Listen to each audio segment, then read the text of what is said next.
আজকে আমার গীতা পাঠের সেকেন্ড অধ্যায়ের সাংখ্যযোগের যে শ্লোকটি হবে সেটির নম্বর হলো ৪৫।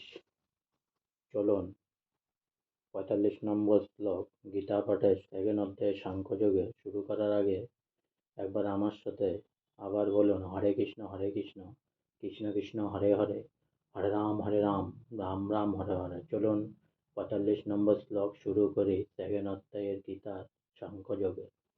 শ্লোক: তৈ গুণ্য বিষয়া বেদা নিসত্ত গুণ ভবার্জুন নিধ্যন্ত নিত্যসত্ত্বস্ত নিজগ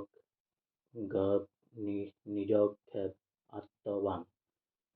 তৈ গুণ্য মানে প্রকৃতির তিনটি গুণ সম্পর্কিত, বিষয়া মানে বিষয়ে, বেদা মানে বৈদিক শাস্ত্রসমূহ, নৈষ্যগুণ্য মানে জড়া প্রকৃতির ত্রিগুণে অতীত, ভব মানে হও, অর্জুন মানে হে অর্জুন, নির্দন্ত দন্তরহিত, নিত্য সতস্ত শুদ্ধ সত্য চিন্ময় অস্তিত্বে, নিজক্ষেপ অলব্ধ বস্তুর লাভ এবং তার রক্ষার চিন্তার থেকে মুক্ত, আত্মবান অধ্যাত্ম চেতনায় অবস্থিত।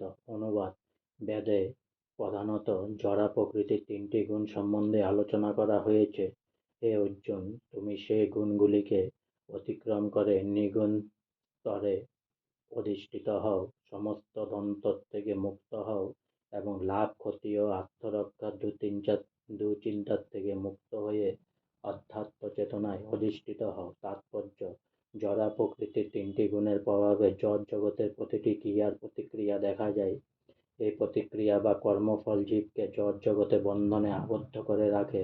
বেদ সাধারণত সকাম কর্ম করার শিক্ষা দান করে, যার ফলে সাধারণ মানুষ জড় সুখ উপভোগ ও জড় ইন্দ্রিয়ের তৃপ্তি সাধনের স্তর থেকে ক্রমশ অধ্যক্ষজ স্তরে উত্তীর্ণ হতে পারে। ভগবান তার প্রিয় সখা ও প্রিয় শিষ্য অর্জুনকে উপদেশ দিয়েছেন, বেদান্ত দর্শনের মর্ম উপলব্ধি করে পরা প্রকৃতিতে অধিষ্ঠিত হতে। এই বেদান্ত দর্শনের প্রথম প্রশ্ন হচ্ছে ব্রহ্ম জিজ্ঞাসা, অর্থাৎ পরব্রহ্মের অনুসন্ধান করা। জড় জগতের প্রতিটি জীবই বেঁচে থাকার জন্য কঠোর সংগ্রাম করছে। এই সমস্ত মায়াবদ্ধ জীবকে উদ্ধার করার জন্য ভগবান সৃষ্টির আদিতে বৌদ্ধিক জ্ঞান দান করেন, যাতে তারা বুঝতে পারে কি রকম জীবনযাপন করলে তারা এই জড় বন্ধন থেকে মুক্ত হতে পারবে এবং তাদের প্রকৃত আলোয় ভগবত ধামে ফিরে যেতে পারবে। বেদের কর্মকাণ্ড নামক অধ্যায়ে নির্দেশ দেওয়া হয়েছে কিভাবে যাগযজ্ঞ অনুষ্ঠান করার মাধ্যমে জাগতিক কামনা বাসনার তৃপ্তি সাধন করা যায়। এভাবে ইন্দ্রিয় তৃপ্তিজনিত নানা রকম সুখ ভোগ করার পর জীব যখন বুঝতে পারে জড় জগতের সমস্ত সুখই অনিত্য ও নিরর্থক, তখন তার মন পারমার্থিক তত্ত্ব অনুসন্ধানে উদ্গ্রীব হয়ে ওঠে। তাই বেদে কর্মকাণ্ডের পর উপনিষদে ভগবত তত্ত্ব সম্বন্ধে নির্দেশ দেওয়া হয়েছে। বিভিন্ন উপনিষদগুলি হচ্ছে বিভিন্ন বেদের মর্মার্থ, যেমন গীত উপনিষদ বা ভগবদ্ গীতা হচ্ছে পঞ্চম বেদ, মহাভারতের সারাংশ। এই উপনিষদগুলির মাধ্যমে মানুষের পারমার্থিক জীবন শুরু হয়।